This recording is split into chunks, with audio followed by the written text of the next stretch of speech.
Hello दोस्तों, जय माता दी। आज हम आप लोगों के लिए लेकर आए हैं अध्याय 84 मीराबाई के अनोखे प्रेम की कथा। आशा करती हूँ आप लोगों को बहुत अच्छी लगेगी। अगर अच्छी लगे तो लाइक शेयर ज़रूर करें, सब्सक्राइब ज़रूर करें, बेल आइकन ज़रूर दबाएं, जिससे आपको अगली कथाएं सबसे पहले आपके पास आ जाएंगे। तो चलिए शुरू करते हैं। मीरा अभी भी भवावेश में ही है। किशोरी जी ने उन्हें होली के उत्सव में श्याम सुंदर पर विजय पाई। मीरा की सेवा और समर्पण से प्रसन्न हो जब प्रिया जी ने मीरा को अपना प्रसाद दिया तो वह आनंद के वेग को न संभाल पाने में अचेत हो गई। कितनी देर अचेत रही ज्ञात नहीं। जब संभली तो देखा कि भी सखा जी श्री कृष्ण का उत्तर मेरी रंग भरी चुनरी और किशोरी जी के प्रसादी वस्त्र सब मुझे देती हुई बोली, तनिक चेत कर बहन, साँझ हो रही है, नंदीग्राम जाओगी बहन? श्री किशोरी जी ने पूछा।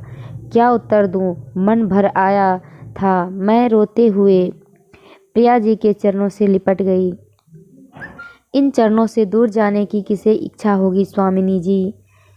प्रिया जी ने मुझे अपनी बाहों में भरते हुए कहा, तुम मुझसे दूर नहीं हो बहन, पर तुम्हारे वहाँ होने से हमें बड़ी सुविधा है। वहाँ के समाचार मिलते रहते हैं। श्रीजू क्या कहूँ, मैं किसी योग्य नहीं, बस आपकी चरण रज की सेवा में बनाए रखने की कृपा हो। जैसी तैसी बस मैं आपकी हूँ। मैं फिर उनके चरणों में लुढ़क गई।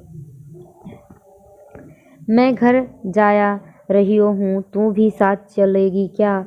रास्ते में तू अपने घर चली जाना, तेरी माँ चिंता करती होगी। श्याम सुंदर ने हाथ पकड़कर उठाते हुए कहा तो मुझे चेत हुआ। किशोरी जी की आज्ञा से सखियों ने मुझे उनके प्रसादी वस्त्र और आभूषणों से अलंकृत किया। हृदय से लगाकर राधा रानी ने मुझे श्याम जू के साथ विदा किया। तेरा श्रृंगार किसने किया री? श्याम सुंदर ने राह में मुझसे चलते चलते पूछा। मालूम नहीं, मेरी आंखों में तो प्रियाजू के चरण समाते हैं। मैं नहीं दिखती री तुझे, समझ में नहीं पड़ता श्यामजू, कभी भी तुम कभी किशोरी जू, कहीं तुम वहीं, कभी आप दोनों एक हो कभी अलग। तू तो बड़ी सिद्धि हो गई री, जो इतनी बड़ी बड़ी बातें बोल रही है। पर तेरो तिलक कछु ठीक नहीं लागे मोहे, ठीक कर दूं क्या? जब मीरा उसी समय मूर्ति की तरह जड़ हो गई। वह चित्तौड़ में अपने महल में शरीर में वापस तो लौट आई थी, पर मन कहीं छूट गया था। कभी पागल सी हंसती, कभी रोती। मीरा की यह दशा देख श्याम कुंवर बाईसा उदय कुंवर बाईसा से लिपट कर रोने लगी। मेरी बड़ी माँ को क्या हो गया?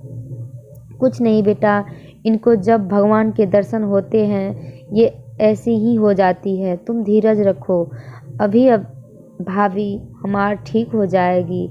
उदय कुंवर ने बेटी के सिर पर हाथ फेरते हुए कहा। श्याम कुंवर ने मीरा को ऐसी दशा में कभी देखा नहीं था। पुलकित देह, सतत आंसुओं की धारा से अध खुले नेत्र, मुख पर अनिवर्त चलिए आनंद। वह दौड़कर गिरधर गोपाल से बिलखते हुए प्रार्थना करने लगी। ए रे मारा वीरा, महतो माँ ही मेरी सब कुछ है, इन्हें मुझे मत छीनो, मत छीनो। चंपा चमेली आदि दासियों ने कुंवर को स्नेह से समझाया और सब मीरा के समीप बैठे संकीर्तन करने लगी। मोहन मुकुंद मुरारे, कृष्ण वासुदेव हरे। 2 घड़ी के पश्चात मीरा के पलक पटल धीरे धीरे उधड़े, किंतु आनंद के वेग से पुनः मुन जाते। कीर्तन के स्वरों के साथ साथ मीरा समान हुई तो श्याम कुंवर ने भी प्रसन्न हो माँ की गोद में सिर रख दिया। मीरा ने भी बेटी को दुलारा। दासियां उठकर रंग के कुंडे पिचकारियां साफ करने में लग गई। मीरा ने अपनी ओढ़नी से कुछ निकालकर स्नेह से श्याम कुंवर के हाथ में दिया। उसने मुठिया खोलकर देखा तो वन केतकी के 2 पुष्प और 1 पेड़ा। उसने सब भृपाय माँ की तरह देखा। प्रभु ने दिए हैं प्रसाद, खा लो और फूलों को संभाल कर रखना, मीरा ने उत्तर दिया। सबके जाने के बाद मीरा ने जब अपनी साड़ी पर रंग देखा तो उसे वापस उसी दिव्य लीला का स्मरण हो आया। कितना हास परिहास, कितना हंसी विनोद और सब सखियों की भीड़, पर वह अपने वर्तमान में अपने को यूं अकेला पा उदास हो गई और उसके मन की पीड़ा स्वर बन झंकृत हो उठे। कीनू संग खेलू होली, पिया गज गए हैं अकेली। इससे आगे हम आपको अध्याय 85 में देंगे। तब तक के लिए धन्यवाद। जय माता दी।